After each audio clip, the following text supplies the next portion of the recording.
Como eu falei da última vez, é um misto estar aqui nesta noite, nesta manhã, misto de alegria, um misto também de tristeza, né?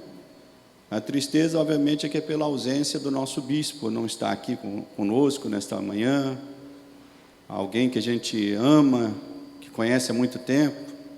Eu conheço o bispo há quase 40 anos, né? Eu entrei na igreja bem novinho, com 16 anos, ele já estava na igreja ali da Itatiaia, né? E foi meu líder de juventude, foi meu diácono, foi meu pastor por um pouquinho de tempo, porque logo ele foi para a África do Sul, mas quando voltou, né, tivemos novos contatos, é o meu bispo. Então a ausência dele aqui certamente nos causa tristeza, né? Mas ao mesmo tempo estou alegre por poder ser contado, né, para poder ajudar nesse momento difícil da igreja. O pastor John me convidou para compor esse grupo de pastores e bispos para estar aqui uma vez por mês, oferecendo aqui a minha presença, falando da palavra do Senhor. Então me sinto honrado por esse convite, né? Espero que Deus possa me usar. Essa tem sido a minha oração, que Deus possa me usar para poder abençoar a igreja da Vila São Luís, né? Tenho orado constantemente por isso. No final, nós vamos estar ouvindo uma notícia do bispo e orando por ele. Então vamos deixar para orar no final por ele, interceder para que Deus possa operar sua obra, os seus desígnios, seus planos, que, como diz o profeta, são maiores do que os nossos, seus pensamentos são maiores do que os nossos pensamentos, né? O que cabe a nós é confiar em Deus, pedir a Deus, e nisso também nós precisamos aprender algo, né? Que orar pedindo a Deus a nossa vontade não é ferir a soberania de Deus. Quando você ora pedindo a Deus que Deus possa realizar a nossa vontade, não é ferir a soberania de Deus. Você fere a soberania de Deus quando você quer colocar a sua vontade acima da vontade de Deus. Mas pedir a nossa vontade, Deus nos compreende completamente sobre isso, né? Santo Agostinho, até num dos seus livros, não vou me lembrar qual, ele fala sobre isso, né? Imagine que alguém tenha raiva de uma outra pessoa, possa orar querendo que aquela pessoa até morra. Quero que aquele fulano morra. E seja da vontade de Deus que aquela pessoa realmente, em pouco tempo, venha morrer. Ou seja, Deus designou que aquela pessoa venha morrer há pouco tempo, mas alguém está desejando que ela morra. Ou seja, está concordando com o que Deus designou, mas não está concordando com o coração de Deus. Porque o coração de Deus não é que a gente odeie ou queira a morte de ninguém, né?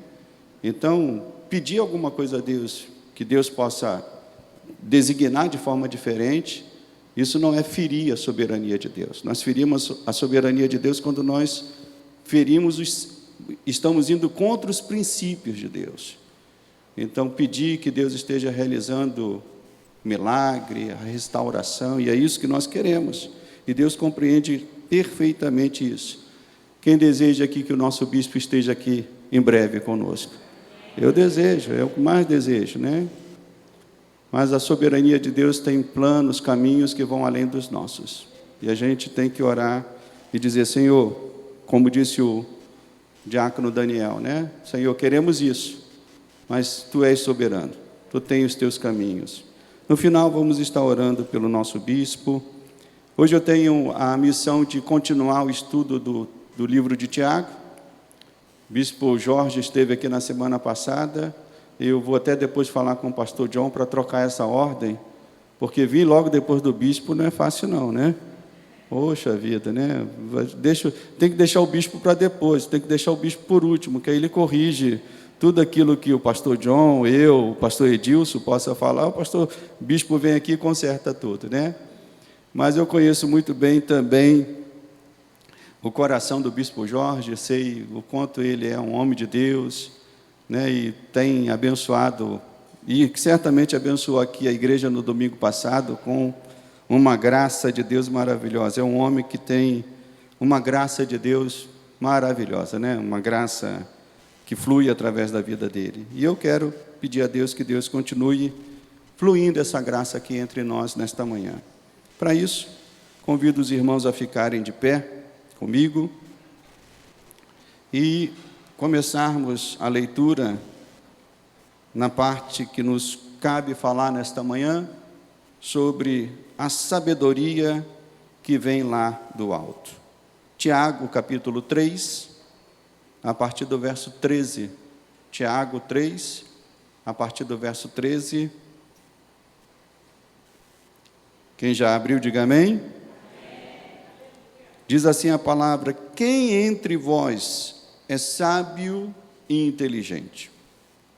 Mostre em mansidão de sabedoria, mediante condigno proceder, as suas obras. Se, pelo contrário, tendes em vosso coração inveja amargurada e sentimento faccioso, nem vos glorieis disso, nem mintais contra a verdade.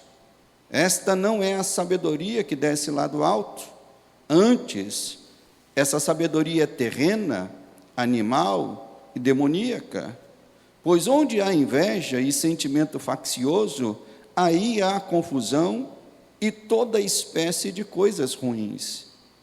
A sabedoria, porém, lá do alto, é primeiramente pura, depois pacífica, indulgente, tratável, plena de misericórdia e de bons frutos, imparcial e sem fingimento. Ora, é em paz que se semeia o fruto da justiça para os que promovem a paz. Somente até aqui vamos orar. Nosso Deus e nosso Pai amado, Tu és o Senhor de nossas vidas, Tu és o Senhor desta igreja, Tu és o Senhor da história, Tu és o Senhor de cada acontecimento, ó Deus, que se realiza na nossa vida.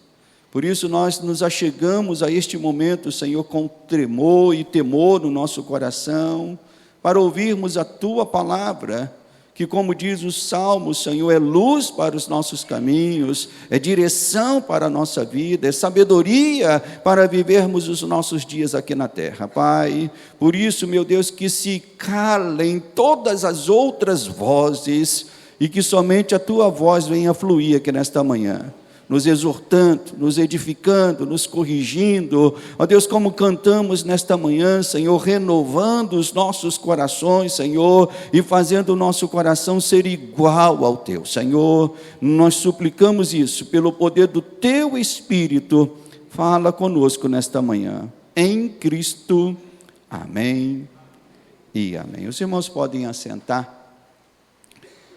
Eu não sei aqui quantos irmãos estudaram filosofia, né, em algum momento da vida, né, segundo grau, em algum curso que fizeram, né? Eu estudei filosofia e até me graduei nesta matéria, que eu considero uma matéria fantástica. Eu gosto muito de filosofia, eu gosto, né, de pensar, de analisar, para mim é uma matéria muito fantástica. E uma das primeiras lições que aprendemos ao estudar filosofia é a origem da palavra filosofia. A origem da palavra filosofia é a junção de duas palavras, né? Philos, que significa amigos, amantes, e sofia, que significa sabedoria. Então, amantes da sabedoria, amigos da sabedoria, e daí vem a palavra filosofia. Os romanos e os gregos eram povos que buscavam e valorizavam essa busca pela sabedoria.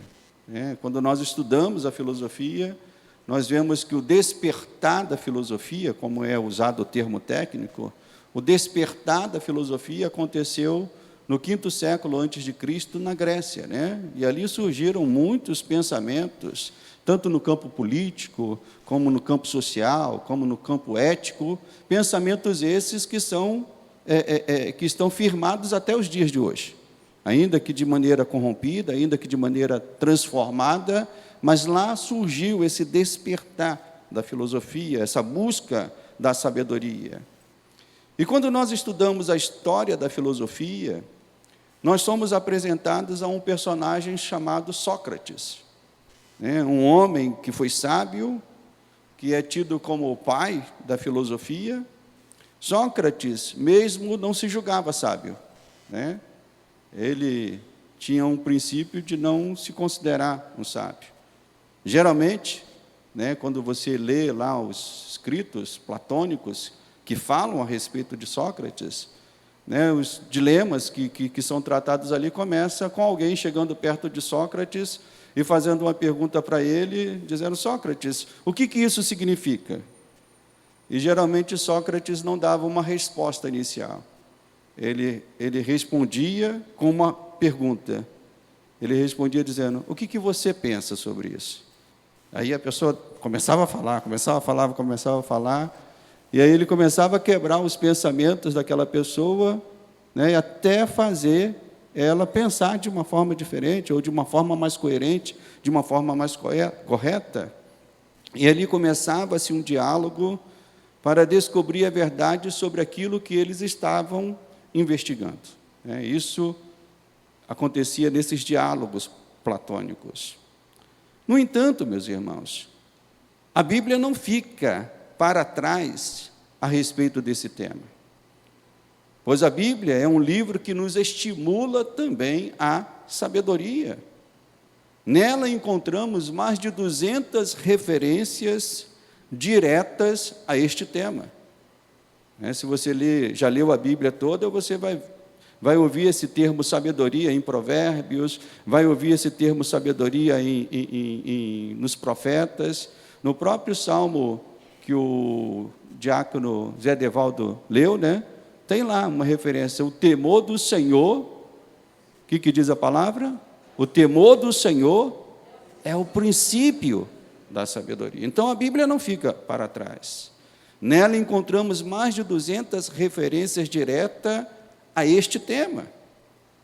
E só na carta de Tiago, que é uma carta curtinha, pequena, nós encontramos 4 vezes Tiago fazendo referência a esse tema da sabedoria, sendo destas 4, 3 só nesses versículos que nós lemos.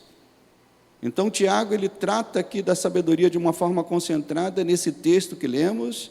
E a outra referência que ele faz sobre sabedoria se encontra lá no capítulo 1, verso 5 da sua carta, onde ele diz que a sabedoria é uma coisa que nós devemos pedir a Deus. Devemos pedir sabedoria a Deus. Então devemos lembrar, e nós temos falado aqui, eu e os outros pastores que têm tratado da carta de Tiago, nós devemos lembrar que Tiago está escrevendo esta carta para leitores cristãos que viviam sob uma dominação romana, que viviam um tempo terrível, que eram cobrados por altos impostos, que estavam sendo incitados por revolucionários religiosos a irem contra estas autoridades. Então o sentimento que estava no grupo para o qual Tiago escreveu esta carta, o sentimento era esse. Era um sentimento de um povo que estava revoltado. Era o sentimento de um povo que estava ali vivendo sob uma dominação romana, um povo que estava sendo incitado a se rebelar contra estas autoridades. Então Tiago escreve a sua carta para mostrar que esse não é o caminho, que esta não é a forma, que há um caminho correto para combatermos este combate que vivemos aqui neste mundo. E este caminho, nesta parte da carta, Tiago nos mostra que este caminho é usando a sabedoria que vem da onde, meus irmãos? Que vem do alto. E esse é o trabalho de Tiago, nessa parte da carta, dizer: olha, há uma sabedoria melhor, há uma sabedoria mais elevada, há uma sabedoria pela qual o povo de Deus tem que se valer dela. E Tiago coloca aqui, na parte central desta carta, bem no meio da carta, né? A gente pode considerar que estamos chegando ao meio da carta, bem no meio da carta, Tiago coloca aqui uma pergunta intrigante. Ele diz: quem entre vós é sábio e inteligente? Se essa pergunta fosse feita para que a gente pudesse responder, cada um de nós aqui: quem entre vós se julga uma pessoa sábia? Se tivéssemos que responder esta pergunta, qual seria a sua resposta? Você se julga uma pessoa sábia? Você se julga uma pessoa inteligente? E mais, em que ou qual critério a sua resposta seria baseada? A resposta curta, nesse texto que temos aqui, nós podemos dizer que Tiago deu uma resposta curta e depois deu uma resposta ampliada. A resposta curta está logo no verso 13, ele faz a pergunta e já responde. Ele diz: quem entre vós é sábio e inteligente? Mostrem mansidão de sabedoria, mediante condigno proceder. Mostre o que, meus irmãos? As suas obras. Então, na resposta curta, vamos assim dizer, Tiago diz que a sabedoria está na praxis, ou seja, no proceder, no viver. Então, Tiago mostra que a verdadeira sabedoria, ela se manifesta no nosso proceder, no nosso viver. Hoje vemos tantas pessoas que se julgam sábias porque baseiam os seus conceitos de sabedorias em critérios que não são os critérios bíblicos, em critérios tais como conquistas materiais, conquistas acadêmicas, conquistas sociais. Ainda que estas coisas tenham algum tipo de valor, não são esses critérios que a Bíblia usa para dizer você é um sábio, você é um inteligente. Não são esses critérios. Na época de Tiago e dos demais apóstolos, vemos que as coisas também não eram diferentes. Esses critérios que hoje são valorizados já são critérios que eram valorizados lá na antiguidade. Escrevendo aos Coríntios, o apóstolo Paulo mostra, abre aspas, ele diz na sua carta aos Coríntios: o mundo não o conheceu, ou seja, o mundo não conheceu Cristo por sua própria sabedoria. A própria sabedoria deste mundo não pode levar ninguém a Cristo. Porque se fosse a sabedoria deste mundo que levasse alguém a Cristo, os PhDs seriam os primeiros a conhecer Cristo. Os doutores seriam os segundos, e aí por diante. Não. E o apóstolo Paulo acrescenta que a loucura de Deus é mais sábia que os homens. Então, não é pela sabedoria deste mundo, ainda que esta sabedoria tenha valor, nós devemos entender, não é por esta sabedoria que a glória de Deus, o Espírito de Deus, o poder de Deus se revela a nós. Tiago está aqui dizendo as mesmas coisas que o apóstolo Paulo disse na sua carta. Tiago está dizendo as mesmas coisas com palavras diferentes. Ele está alertando os irmãos da igreja que a sabedoria deste mundo é ineficaz para enfrentarmos os problemas espirituais que a fé em Cristo nos impõe a viver. A sabedoria deste mundo, ela é ineficaz para as coisas espirituais. Ela é ineficaz. Ela tem o seu valor. O pastor não está dizendo que ela não tem o seu valor. O que eu estou dizendo é que o valor dela é um valor terreno. Ela é ineficaz para as coisas espirituais. E é por isso que Tiago trabalha nesse texto aqui fazendo um contraste entre a sabedoria que ele chama sabedoria terrena e a sabedoria que vem lá do alto. Tiago trabalha muito com isso na sua carta, os contrastes. E aqui ele faz mais um contraste entre a sabedoria terrena e a sabedoria do alto. Segundo o texto, a sabedoria terrena se manifesta por duas características. Vamos voltar aqui ao texto. Ele diz, verso 14: se pelo contrário, tendes em vosso coração, e aí ele diz, o que, meus irmãos? Inveja amargurada e sentimento faccioso, nem vos glorieis disso, nem mintais contra a verdade. Esta não é a sabedoria que desce lá do alto, antes ela é terrena, animal e demoníaca. Então nós podemos ver que Tiago faz 2 destaques aqui para falar dessa sabedoria que é terrena, que é animal, que é demoníaca. Ele usa o destaque da inveja amargurada e do sentimento faccioso. E a inveja amargurada, né, é a primeira característica. O doutor Craig Kinnear, no seu comentário, falando sobre esse texto, ele diz que Tiago usa esse termo inveja, que é um termo semelhante a zelo, né? É um mesmo termo semelhante a zelo. Então, esse texto poderia ser mais ou menos usado da seguinte forma: um zelo amargurado. E o que significa isso? Um zelo amargurado. Como eu disse, Tiago estava escrevendo esta carta e indo contra aqueles cristãos que queriam se mostrar sábios, né, que estavam deixando se levar pela ideia que precisariam combater os males que estavam ali no seu dia a dia, mas que queriam combater esses males com um zelo belicoso, que era algo comum aos revolucionários zelotes que viviam na época de Tiago. Então havia entre os leitores da carta alguns zelotes, algumas pessoas que queriam demonstrar zelo, mas só que ao invés de ser um zelo cuidadoso, era um zelo amargurado, era um zelo belicoso, era um zelo que queria ser movido por brigas.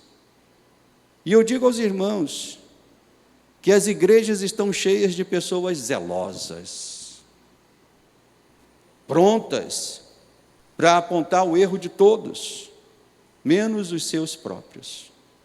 Quem conhece pessoas assim?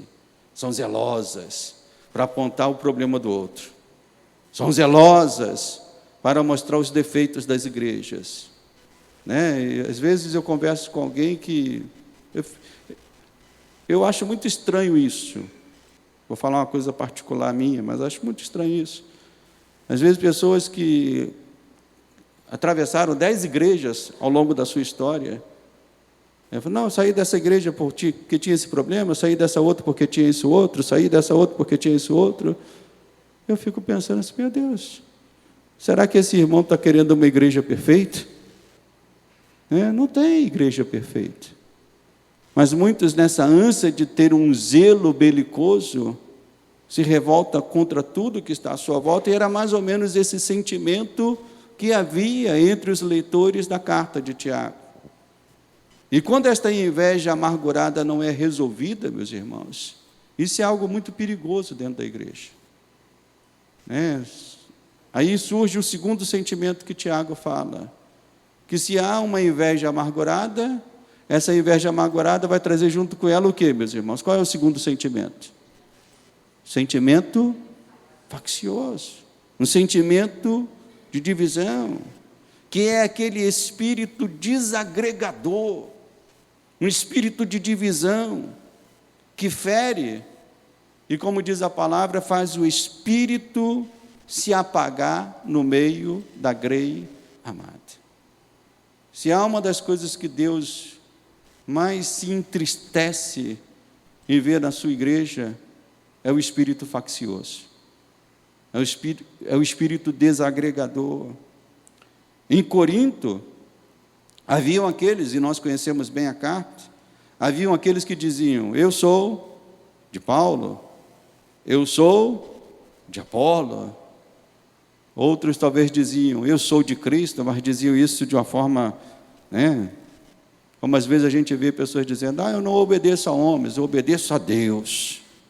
E aí, às vezes, nessas frases, a gente fica assim meio preocupado, porque Deus concedeu que a sua igreja fosse cuidada por homens que nós precisamos nos submeter a Ele, obedecer a Ele, seguir a Ele, os nossos líderes. Mas já na época antiga havia esse espírito, esse sentimento faccioso.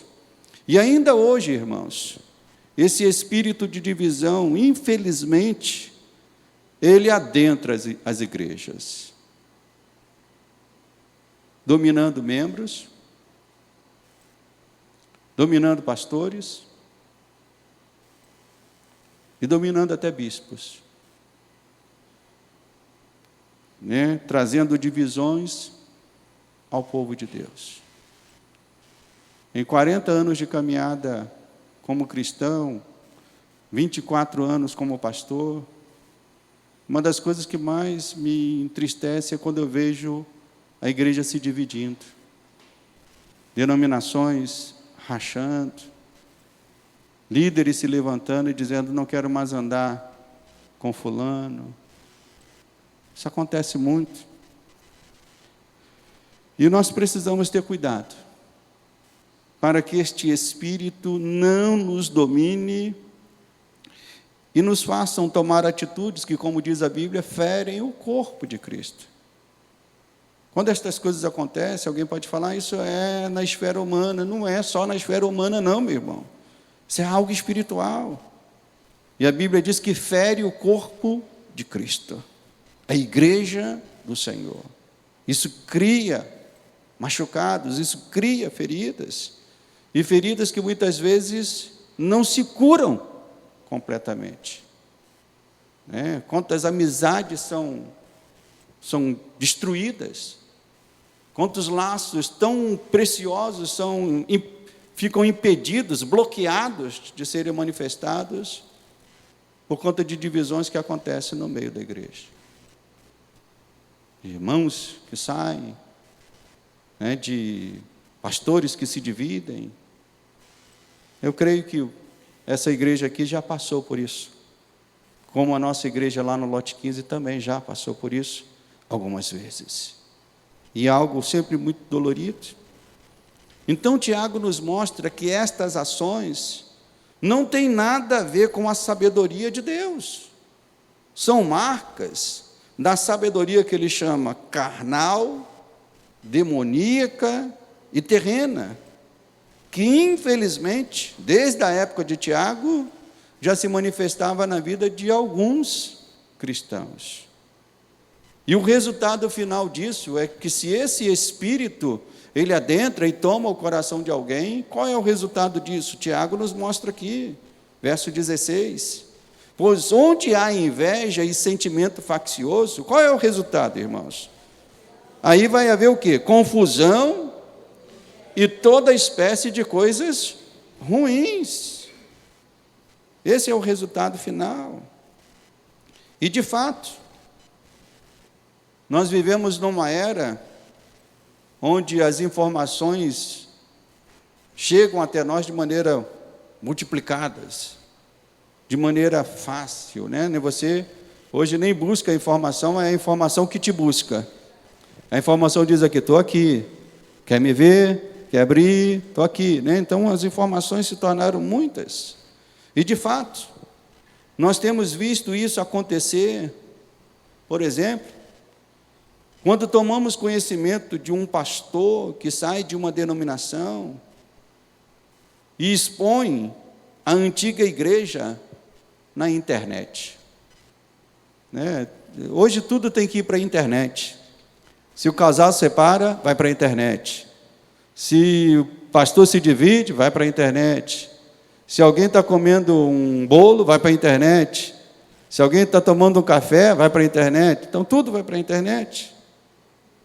E aí nós vemos estas brigas que acontecem nas igrejas, que deveria ser algo que nos envergonharia, e deveria ser algo calado, silenciado.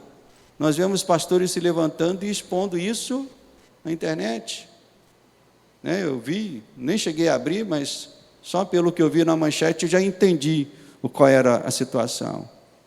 Um pastor de uma grande igreja saiu desta igreja e, falando mal da antiga denominação, expôs a igreja na internet, e daqui a pouco o pastor que foi acusado vai para a internet também e expõe mais uma situação. Eu digo aos irmãos, que celeuma, que confusão. O que isso nos mostra, meus irmãos? Que realmente o apóstolo Tiago tinha toda a razão quando disse que a sabedoria terrena não serve para conduzir os filhos de Deus neste mundo. Não é na sabedoria terrena que nós temos que ser conduzidos, é na sabedoria que vem lá do alto. Mas em contraste com esta sabedoria terrena, glória a Deus, Tiago expõe a sabedoria lá do alto, dizendo, esse é o caminho que devemos seguir. E esta sabedoria é marcada por coisas maravilhosas, coisas lindas. A lista de coisas que Tiago associa à sabedoria de Deus é longa, né? Se ele falou da sabedoria, é porque era algo que ele nem queria falar muito. Ele disse assim, eu vou falar só 2 coisas, porque eu não quero nem falar muito disso. Mas quando se tratou da sabedoria lá do alto, Tiago abre o leque, né, mostrando tantas coisas boas que são associadas à sabedoria que vem de Deus. Então vamos tratar rapidamente de cada uma delas, né, que Tiago colocou aqui nesse texto. É um texto pequenininho, mas é um texto, eu diria que profundo, né, porque Tiago abre aqui um leque de coisas que é bom a gente ir em cada uma delas. Tiago diz aqui, vamos voltar ao texto, verso 17. Só nesse verso ele diz um monte de coisa. A sabedoria, porém, lá do alto é primeiramente o quê, meus irmãos? Ela é uma sabedoria pura. Depois, é uma sabedoria que tem a característica de ser o quê? Pacífica. Seguindo, é uma sabedoria indulgente, tratável, plena de misericórdia. E aí me parece que Tiago aqui estava tão empolgado que ele disse assim, de bons frutos. E Tiago já deixa de falar coisas detalhadas para dizer uma coisa genérica. É uma sabedoria de bons frutos. E continuando, imparcial e sem fingimento. Então vamos abrir esse leque aqui que Tiago colocou para nós. Primeira característica, Tiago diz que a sabedoria que vem lá do alto é uma sabedoria pura. Pureza, irmãos, na Bíblia, tem a ver com coisas que não são misturadas. A Bíblia, quando fala muito de pureza, fala mais nesse sentido, de coisas que não têm misturas. Coisas que não são misturadas. E Tiago quer mostrar aos seus leitores que aqueles que se julgam ter a sabedoria de Deus devem ser pessoas que não misturam esta sabedoria que vem de Deus com interesses que não sejam do próprio Deus. É isso que Tiago está nos mostrando. Escrevendo aos Coríntios, mais uma vez, o apóstolo Paulo declarou, para quem gosta de anotar, está lá em 1 Coríntios, capítulo 2, no verso 1 e 2, o apóstolo Paulo declarou o seguinte, eu, irmãos, quando fui ter convosco, anunciando-vos o testemunho de Deus, Paulo diz, não o fiz com ostentação de linguagem ou de sabedoria. E eu pergunto aos irmãos, Paulo poderia usar uma linguagem de ostentação de sabedoria? Sim ou não, meus irmãos? Tecnicamente falando, Paulo poderia usar? Poderia. Paulo era um homem tremendamente preparado para isso. Estudou nas melhores escolas da sua época. Esteve aos pés dos melhores mestres da sua época. Mas Paulo diz assim, eu não quis usar de linguagem, de ostentação de linguagem ou de sabedoria. E ele diz, porque eu decidi nada saber entre vós, senão a Jesus Cristo, e esse crucificado. Então Paulo não fazia mistura. Paulo queria a sabedoria pura que vinha do Senhor.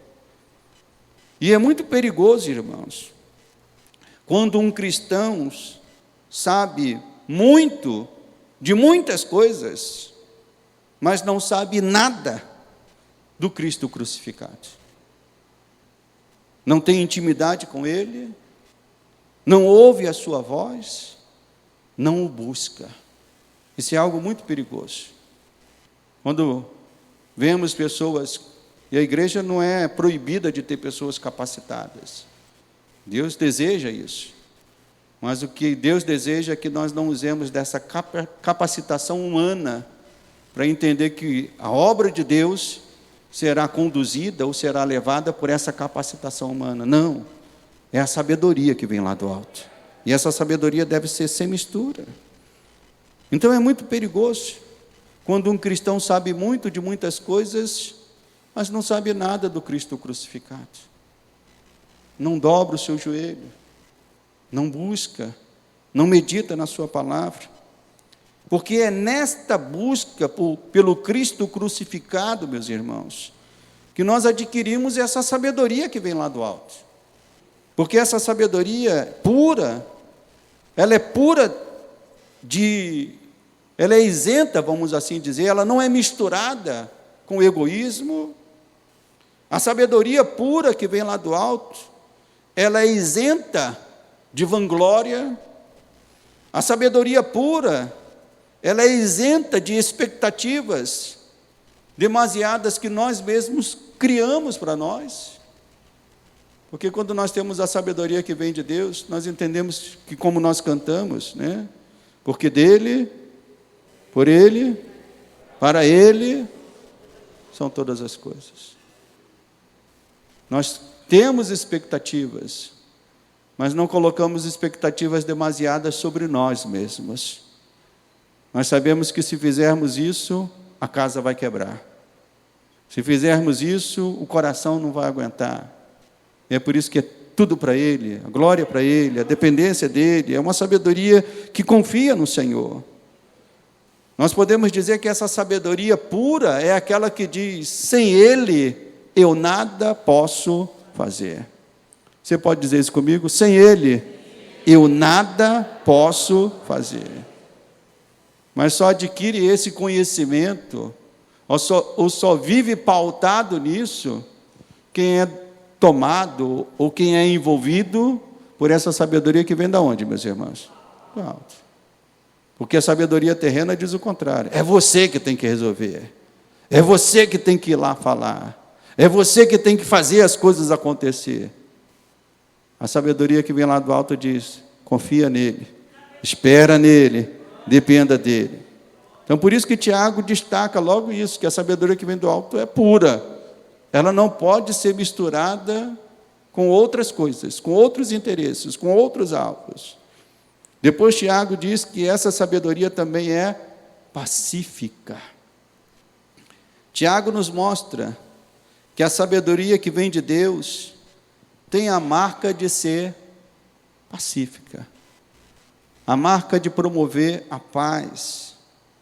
Devemos lembrar que os primeiros leitores desta carta, como eu já disse, estavam sendo estimulados a fazer o quê, irmãos? A brigar. Estavam sendo estimulados a se rebelar contra a dominação romana que estava por toda a Palestina, por toda Jerusalém, a se rebelarem contra os dominadores romanos. E mais uma vez Tiago está dizendo: esse não é o caminho. A sabedoria que vem lá do alto, ela é pacífica, ela traz paz. E certamente Tiago foi impactado pelas palavras do mestre, e Tiago ensinava aquilo que havia aprendido do Senhor. E o Senhor ensinou aos apóstolos, e os apóstolos ensinaram às gerações futuras, e esse ensino chegou até nós. Qual foi o ensino que Tiago aprendeu do Senhor? Se alguém te ferir uma face, faça o quê, meus irmãos? A outra. O Senhor ensinou aos apóstolos que deveríamos amar os nossos inimigos. Mas alguém pode dizer: pastor, isso é algo impossível, pastor. É amar todos os inimigos mesmo? É todos, pastor? Ou só aqueles que são mais tranquilos? A Bíblia não faz distinção. A Bíblia diz que devemos amar os nossos inimigos. Recentemente, assistindo uma entrevista do falecido teólogo Gordon Fee, que é um dos teólogos que eu mais gosto, ele faleceu, se eu não me engano, no ano passado, tem escritos maravilhosos, e de vez em quando eu vou lá no YouTube, a internet também serve para isso, amém, meus irmãos? Para a gente procurar coisas boas. Eu vou de vez em quando lá e pego uma entrevista, uma pregação, alguma coisa que esses homens fizeram, e assistindo uma entrevista do teólogo Gordon Fee, eu fiquei tocado, quando ele comenta que esta é uma marca do Deus que nós servimos. Mais do que todos, irmãos, Deus nos mostrou na cruz como se ama seus inimigos. Porque a Bíblia diz que nós éramos... O que a Bíblia diz? Que pelos nossos pecados nós éramos o quê, irmãos? Inimigos de Deus. Mas alguém pode dizer, mas eu nunca fiz nada contra Deus. Verdade não, meu. Você fez tudo contra Deus. A vida de pecado é uma vida de rebelião contra Deus. A vida de pecado nos coloca no rol de inimigos de Deus. E a Bíblia diz que Deus, éramos, pelos nossos pecados, inimigos de Deus. E como é que Deus demonstrou seu amor por nós? Amando-nos quando nós ainda éramos seus inimigos. Quando nós ainda éramos pecadores. E essa é a linha da verdadeira fé, do verdadeiro cristão. O verdadeiro cristão não é para amar só quem é fácil de amar, não, meu irmão. O verdadeiro cristão é chamado a amar os difíceis. Como se diz a expressão, os casca grossa. E nós somos chamados a amar. Então, essa entrevista do teólogo Gordon Fee me fez ver esse aspecto de Deus. O que Deus pede de nós, Deus já fez por nós. Quando Ele diz, ame os seus inimigos, Ele nos mostrou como se ama os inimigos. Ele entregou a sua própria vida na cruz em favor dos seus inimigos. Deus não te amou porque você era bom. Deus te amou para te fazer bom, para te salvar, para te tirar do pecado, para te tirar da inimizade e te fazer um filho dele. Então, quando nós somos tomados pela sabedoria de Deus, essa sabedoria nos leva para esse lado. O lado da pureza, o lado de sermos pessoas pacíficas. E uma vez que esta sabedoria domine as nossas mentes e nossos corações, nós seremos também levados ao próximo ponto que Tiago coloca. É primeiro pura, depois pacífica, e Tiago diz que a sabedoria que vem do lado alto, ela também é o quê, meus irmãos? Indulgente. Ou seja, perdoadora. Ela é uma sabedoria que sabe perdoar. E esta indulgência que começamos a praticar com o nosso próximo, nasce também de algo que o Evangelho, eu diria que escancara para nós. Um princípio, um axioma, vamos assim dizer, claríssimo que vem do Evangelho. E que princípio é esse? Fomos perdoados, precisamos perdoar. Você pode dizer isso comigo? Fomos perdoados, precisamos perdoar. Posso pedir mais uma vez que os irmãos falem isso? Fomos perdoados, precisamos perdoar. Isso é claríssimo no Evangelho. E é tão claro que tem uma parábola que todos nós conhecemos, que mostra que um homem devia uma grande quantia. Vamos exemplificar aqui. Devia 10 milhões para alguém, para o seu senhor. E ele chegou ao seu senhor e disse, Senhor, eu não tenho como pagar essa dívida, me perdoa. Tenha-me por consideração. E o senhor daquele homem disse, está perdoado. A dívida está resolvida. 10 milhões. Aí aquele que foi perdoado, tinha um outro que devia a ele. Mas devia quanto, irmãos? Uns 100 reais. Uns 100 reais. Talvez 200 reais. E esse homem chegou perto desse que foi perdoado e disse: me perdoa também, eu não tenho como te pagar. E a parábola nos ensina que aquele homem disse: não, eu vou te colocar na cadeia até que você pague o último centavo. A notícia chegou lá ao primeiro senhor e disse, chamou ele de volta e disse: servo mau, eu te perdoei uma dívida astronômica, você não deveria fazer o mesmo com outro, uma dívida tão pequena? E a Bíblia diz que ele foi colocado na cadeia para ser atormentado pelos seus verdugos. Então, o princípio bíblico cristão é muito claro. A indulgência ou perdoar tem que ser uma marca de um cristão. Um cristão não pode ficar remoendo ódio, remoendo rancor. Eu falo isso lá no lote 15, com toda a liberdade, falo aqui na Vila São Luís. É incompreensível, ou diria mais, é intolerável que possa sair da boca de um cristão dizendo: eu odeio o fulano de tal. Isso é impensado, meu irmão. De acordo com a palavra de Deus, a sabedoria que vem lá do alto, ela nos empurra a sermos indulgentes, a perdoarmos. A sabedoria que o Espírito implanta em nós, ela nos leva a perdoar mais e mais. E junto com esse perdão, nós podemos associar então o que Tiago fala: o trato com o próximo e com a misericórdia, tudo está envolvido.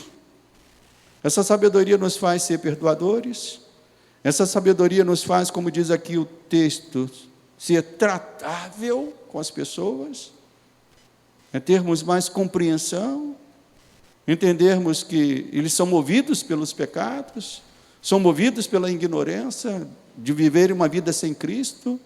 Às vezes falam coisas que nós não gostaríamos de ouvir deles, mas estão sendo movidos por espíritos que não são o Espírito Santo de Deus. Então nós temos que praticar perdão, sermos tratáveis com estas pessoas e homens plenos em misericórdia. Amém, igreja? Amém. Glória a Deus. E na sua descrição a respeito da sabedoria que vem lá do alto, como eu disse, nós podemos ver uma empolgação de Tiago. Eu gosto de imaginar como é que os autores escreveram um texto bíblico. Porque quando a gente lê um texto, sem, às vezes, sentimento, às vezes, hoje a gente bota, quando a gente escreve alguma coisa, a gente tem chamado emoji, para colocar lá um sentimento, alguma coisa, Às vezes até eu falho nisso, Às vezes depois eu vejo uma mensagem que eu escrevi para alguém, eu falei: acho que eu fui muito seco nessa mensagem. Será que ele vai compreender que, na verdade, é o texto que está seco, mas eu quero demonstrar um carinho ali, Então, lendo esse texto de Tiago, eu gosto de imaginar aqui nele uma empolgação. Ele vai falando: a sabedoria que vem lá do alto é pura, é pacífica, é indulgente, ela é tratável, ela é cheia de misericórdia, e acho que ele, num momento, ele diz assim: e cheia de bons frutos. Porque se Tiago fosse falar toda a descrição do que é a sabedoria que vem lá do alto, eu acho que a carta dele teria o dobro do tamanho que ela tem aqui. Então, isso nos mostra que Tiago não se propõe a nos dar uma lista exaustiva, mas sim uma lista representativa do que é essa sabedoria que vem lá do alto. Mas que há tantas coisas boas, tantos bons frutos que brotarão na vida daqueles que são guiados pela sabedoria do alto, que Tiago diz assim: olha, é impossível para mim dizer tudo aquilo que, se alguém for dirigido pela sabedoria lá do alto, tudo aquilo que possa brotar da vida desta pessoa. Mas eu quero fazer um exercício com os irmãos nesta manhã. Será que podemos pensar em 2 ou 3 bons frutos que Tiago poderia ter colocado aqui nesse texto? Tiago fala bons frutos. Mas quem pode me ajudar dizendo assim, pastor, talvez esse fruto poderia estar aí. Talvez essa característica da sabedoria, de alguém que é um homem sábio, segundo Deus, se manifeste. Quem pode me ajudar a falar de um bom fruto que vem desta sabedoria, de um homem que é guiado pela sabedoria que vem de Deus? Pode levantar a mão, quem quiser me ajudar. Eu já tenho 3 aqui, já separei 3. Né? A irmã Denise está falando mansidão. Não combinei nada com ela não, tá? Eu não saí de casa dizendo assim, quando eu fizer essa pergunta, você seja a primeira a responder, não. Mas ela já tomou coragem aqui, ela disse mansidão. Mas quem pode dizer? Um irmão lá de compaixão. Quem mais pode dizer? A irmã aqui. Tolerância. Quem mais? Confraternização, é isso? A irmã falou? Confraternização. Paciência. O que mais, irmãos? Amável, o amor, né? Domínio próprio. Olha quantas coisas aqui, rapidinho. E era mais ou menos isso que estava na mente de Tiago. Ele disse, olha, eu poderia falar tudo isso que os irmãos falaram. Aí ele diz, cheia de bons frutos. Eu coloquei aqui o amor, certamente o amor é uma característica maravilhosa, e Tiago não colocou aqui, não porque ele não considerava o amor, mas é porque ele queria simplesmente criar uma lista representativa, não uma lista exaustiva. O amor, eu coloquei a gratidão. Um homem que é guiado pela sabedoria de Deus é um homem grato, ele sabe ser grato àquilo que ele recebe das pessoas, ele sabe ser grato àquilo que recebe dos irmãos. Um homem guiado, uma mulher guiada pela sabedoria de Deus, também é movido pela obediência. É uma marca de alguém que é guiado pela sabedoria de Deus, ele vai ser um homem, uma mulher obediente. Então nós poderíamos falar de tantas coisas aqui, era exatamente esse é o sentimento de Tiago. Ele diz, bons frutos, não porque ele não sabia o que falar, mas era porque tantas coisas que ele poderia falar, que ele reduziu a isso. Mas voltando à lista de Tiago, ele ainda nos mostra que a sabedoria lá do alto, ela tem a marca de ser imparcial e sem fingimento. Tiago está dizendo aqui em poucas palavras, o que ele já havia tratado no capítulo anterior. Eu não sei quem falou aqui, mas quando Tiago trata de não fazer acepção de pessoas. Então, Tiago está aqui colocando na sabedoria que vem lá do alto, isso aqui, mas que ele já tratou anteriormente, quando não se deve fazer acepção de pessoas. Ou seja, ser imparcial é tratar todos movidos por um sentimento que vem de Deus. É movido pelo amor. Quando nós somos movidos pelo amor, nós devemos tratar todos que estão diante de nós da mesma maneira. Isso é ser imparcial. Mas quando não se há o verdadeiro amor de Deus, a sabedoria que vem de Deus, aí começa a haver parcialidade nos tratamentos. Como Tiago escreveu, tratar o rico melhor do que o pobre. Tiago disse, olha, não faz destaque para um irmão que entre lá com anel de ouro, cordão de ouro, brinco de ouro, diamante, traga esse irmão para colocar no primeiro lugar e deixe, não. É exatamente isso que Tiago está dizendo. E vice-versa também. Porque aí, às vezes, as pessoas querendo fugir disso, fazem o contrário. Aí é parcial ao tratar os pobres.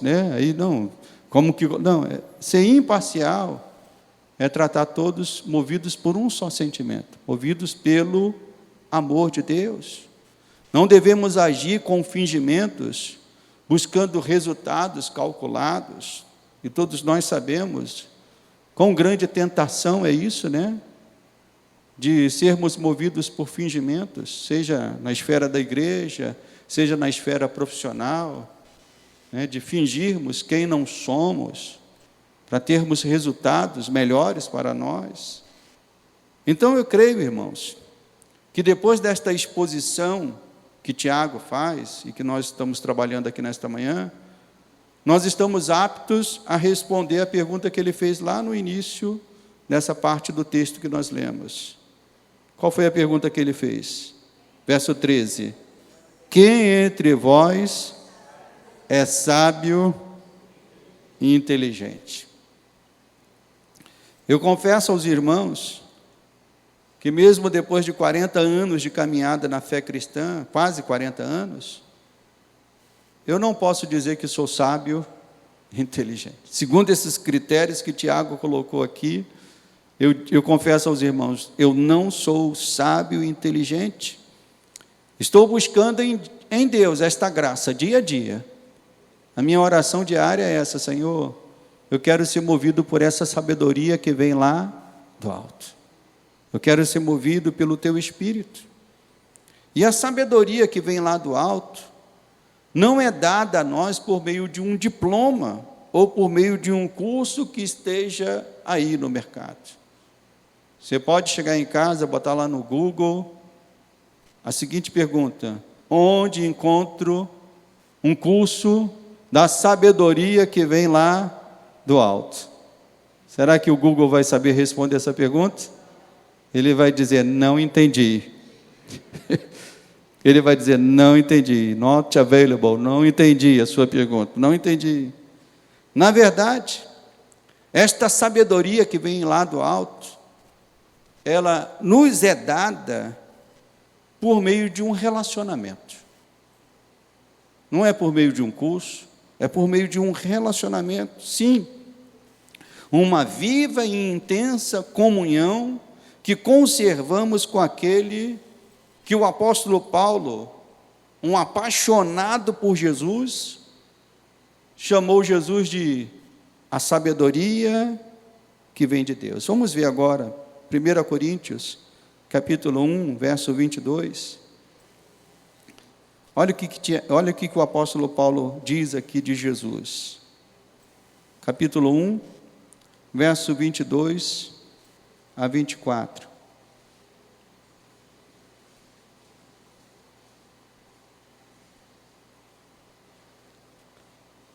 Diz assim: porque tanto os judeus pedem sinais, como os gregos buscam sabedoria. Mas nós pregamos a Cristo. E Cristo o quê, meus irmãos? Crucificado.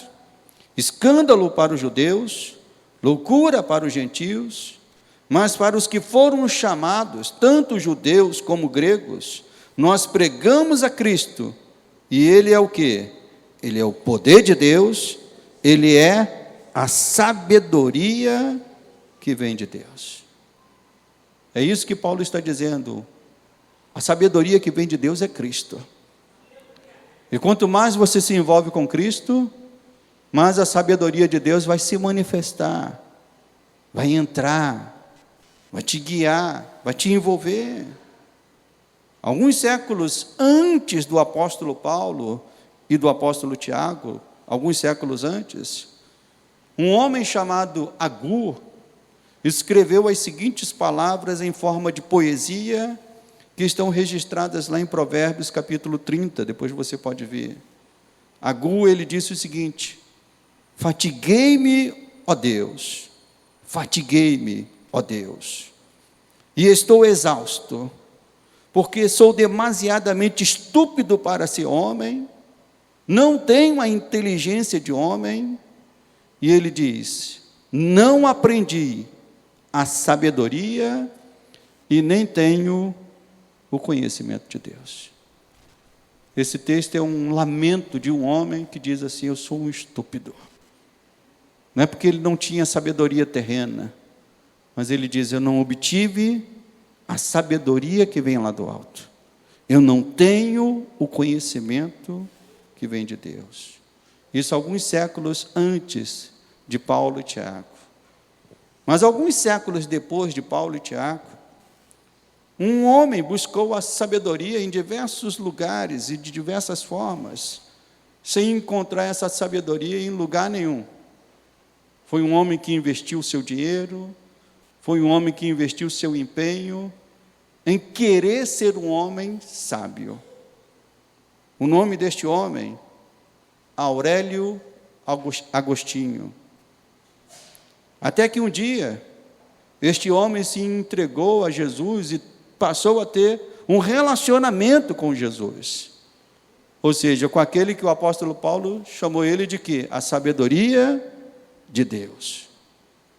Ele teve um relacionamento com Jesus, e ele também escreveu palavras em forma de poesia e confissão, dizendo o seguinte, abre aspas, nas Confissões de Santo Agostinho, ele diz: tarde te amei, ó beleza tão antiga e tão nova. Tarde demais eu te amei. Eis que habitavas dentro de mim, e eu te procurava do lado de fora. Agostinho ele buscou de todas as formas ser sábio, mas depois que ele se envolveu com Jesus, ele é considerado um dos homens mais sábios de toda a história da humanidade. É um dos sábios, chamado filósofo, teólogo, mas a sabedoria de Agostinho não veio dos diplomas. A sabedoria de Agostinho veio depois que ele se entregou a Jesus. Então, irmãos, toda a sabedoria que precisamos, ouça isso, começa e termina em Jesus. Toda a sabedoria que você precisa, ela tem que começar em Jesus, tem que seguir em Jesus, tem que caminhar em Jesus. Sem Ele, nós seremos como Agur, que falou que ele era um demasiadamente estúpido. Sem Ele, nós estaremos procurando algo que nos satisfaça nesse mundo e não encontraremos. E é isso que você vê lá fora, pessoas humanamente falando inteligentes, pessoas humanamente falando sábias, procurando saciar esse desejo por sabedoria em coisas que não conseguem saciar. Mais uma vez eu faço a pergunta aos irmãos nesta manhã: você é sábio? Essa é a pergunta que Tiago fez e que deve martelar no nosso coração. Você é sábio? E o único critério que a Bíblia nos oferece para respondermos esta pergunta de forma positiva, dizendo, sim, eu sou um sábio, o único critério é quando entendemos que toda a nossa vida, todas as nossas esperanças, todas as nossas expectativas devem estar ancoradas em Deus e na sua palavra. Porque se a tua vida, as tuas expectativas, as tuas esperanças estiverem ancoradas em Deus e na sua palavra, aí sim, você pode dizer, eu sou um homem sábio. Não totalmente sábio, mas sou sábio, porque estou ancorando a minha vida em Deus e na sua palavra. E era isto que Tiago queria mostrar aos irmãos nos seus dias, e é isto que nós precisamos viver hoje, meus irmãos, pautados na sabedoria que vem de Deus. A sabedoria que vem do alto, e aqui eu coloco algumas aplicações, a primeira delas, a sabedoria que vem do alto, nos mostra que esse mundo e tudo que nele há está debaixo de um juízo de Deus. Tudo deste mundo está debaixo de um juízo de Deus. E você sabe qual é a única exceção que não está debaixo do juízo de Deus? É a noiva do Cordeiro. É a igreja do Senhor.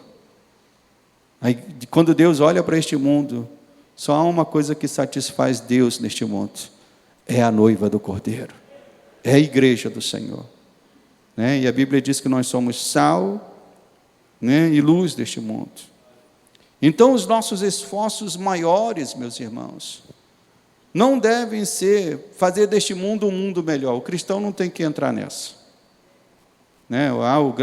Vamos fazer deste mundo um mundo melhor. Não entre nessa, meu irmão. Esse mundo não vai ser melhor pelo esforço humano, pela capacidade humana, pela sabedoria humana. Mas devemos entender que o único caminho para que vidas sejam transformadas é que elas conheçam a sabedoria que vem lá do alto. E essa sabedoria personificada, ela tem um nome. É Cristo Jesus, o Senhor e o Salvador de nossas vidas. Amém, igreja? Então que você saia daqui nesta manhã pensando nessa pergunta: eu sou um sábio? Eu quero ser um sábio. Então diga: eu quero ser um sábio na sabedoria que vem de Deus. Vamos nos colocar de pé, vamos orar, vamos agradecer a Deus por sua graça, por seu favor, por seus alertas, em nos chamar sempre de volta para Ele. Essa palavra nesta manhã é uma palavra te chamando de volta para Deus. Talvez você tenha vivido uma semana muito pesada, em que esses estímulos que foram falados nesta manhã, para você brigar, para você resolver, para você dar o seu jeito e resolver as coisas com a sua própria força e sabedoria, eles estejam pulsando aí dentro de você. Mas a palavra nesta manhã está te chamando de volta, dizendo: o caminho não é esse, meu irmão. O caminho é: dependa de Deus, confie em Deus, entrega o teu caminho ao Senhor. Vamos fazer isso nesta manhã. Feche os teus olhos. Amado Deus e amado Pai, obrigado, Senhor, por tua graça, teu favor, em nos exortar de uma maneira tão maravilhosa, por meio da tua palavra, que não é uma palavra morta, estagnada, ó Deus, há séculos atrás, não. É uma palavra viva para hoje, para a tua igreja de hoje, para nós que estamos aqui na igreja da Vila São Luís, Senhor. É a tua palavra, ó Deus, que nos move a vivermos segundo a tua vontade e a vivermos para a tua glória e teu louvor. Por isso, Senhor, nós queremos deixar no chão nesta manhã todas as armas que estavam sendo nos oferecidas, Senhor, para lutarmos os combates lá fora, armas carnais, armas humanas, armas forjadas pela nossa própria capacidade. Nós queremos colocar todas estas armas no chão nesta manhã e tomarmos, ó Deus, a sabedoria que vem lá do alto. Ó Deus, que promove em nós a verdadeira paz, pureza, perdão. Ó Deus, que promove em nós esse verdadeiro evangelho que vem da tua palavra. Por isso, Senhor, que nesta manhã os teus filhos e filhas saiam daqui com novas armas, não as armas carnais que o mundo nos oferece, mas com as armas espirituais que a tua palavra traz a nós. Que o Senhor possa confortar, consolar cada coração nesta manhã. Sabemos, ó Deus, que há situações lá fora que mexem conosco, Senhor, e que nos chamam a uma reação, Senhor, e que muitas vezes uma reação que não agrada a Ti. Por isso, Senhor, oro pelos Teus filhos, para que a sabedoria que vem lá do alto traga o Teu filho de volta, meu Deus. Traga a tua filha de volta à sensatez, ao equilíbrio, ao domínio próprio, Senhor. A um testemunho cristão que te glorifica, a um testemunho cristão que te exalta em toda e qualquer situação. Eu te peço isso, meu Deus, no nome santo de Jesus. Amém e amém.